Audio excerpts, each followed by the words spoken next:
भोजपुरी और भोजपुरिया लोगन के बारे में कुछ गुनगुनाते हैं।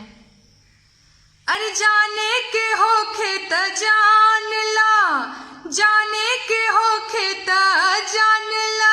अरे भोजपुरिया माई के आराया छपरा गोरखपुर औरी देवरिया में आई के, बक्सर बलिया सासाराम औरी मोहनिया में आई के। अपनी भाषा को कोई खराब बोलता है तो बुरा लगता है।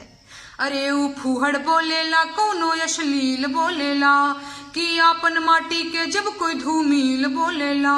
है नस नस में सोला भड़क जाला, नस नस में सोला भड़क जाला।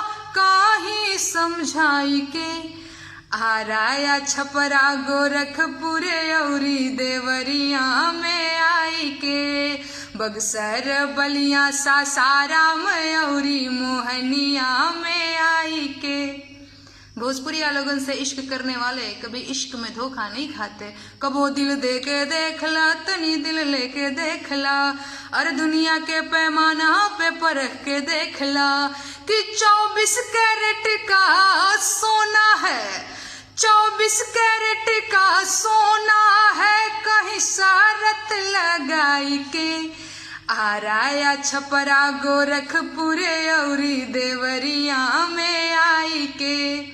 एक बार भोजपुरी क्षेत्र में कदम रखने वाले दावे के साथ कहते हैं कि सुध हो जाइबा ऐसे जैसे गंगा नहाई के।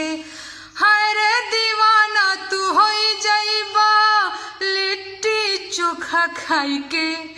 आराया छपरा गोरखपुर औरी देवरिया में